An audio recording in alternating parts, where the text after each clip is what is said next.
Nicolas Dose, Édouard Philippe a affiché sa détermination hier. Il a transmis des éléments de langage aux parlementaires de sa majorité lors d'une réunion à huis clos. On lâche rien. Il doit s'exprimer normalement, le chef du gouvernement, à l'issue du Conseil des ministres tout à l'heure. Mais pour dire quoi? Eh ben, ça va être ça. On lâche rien. Détermination sur la réforme de système à point. On l'a fait, quoi qu'il en coûte. Premier point.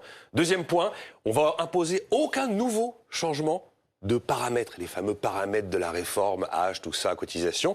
Et troisième élément, on vous donne une feuille de route et un calendrier précis mi-décembre, donc après le 5 décembre. Mais ça veut dire que le gouvernement oublierait les déficits?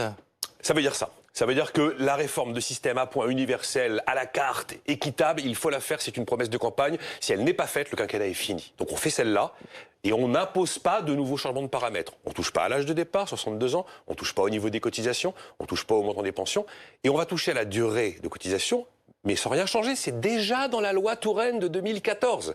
On doit passer à 43 ans en 2035. Eh ben on le fait, c'est dans la loi, on ne change rien. Donc. Ce qui fait qu'on retrouve comme allié la CFDT qui sort grand gagnante de la séquence. Bon, et cette clause du grand-père, on en fait quoi? D'abord, il faut que Nicolas nous rappelle ce que c'est la clause du grand-père. La clause du grand-père, c'est on ne change rien pour tous les actifs et bam, tous les nouveaux entrants, ils ont le nouveau système. Alors c'est encore un peu flou, le président la voulait, au gouvernement on la veut pas.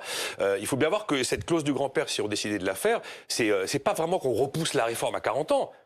C'est qu'on déclenche effectivement, par exemple, en 2021, la réforme pour les nouveaux entrants, donc elle commence, cette réforme. Et ce nouveau régime prend petit à petit, en 40 ans, c'est vrai, la place des 42 régimes qui existent. Donc 2060. Ouais, 40 ans. Pour l'application. Donc c'est pas du tout qu'on repousse la réforme, c'est qu'on l'étale dans le temps et ça prend 40 ans. Hein. Et donc là, Édouard Philippe, il avait une position qui est non, on fait pas la clause du grand-père, mais on va négocier secteur par secteur. Allez, on va vous faire des clauses des petits-fils, métier par métier, statut par statut, ça ressemble un peu à ça. Puis il y a un dernier élément.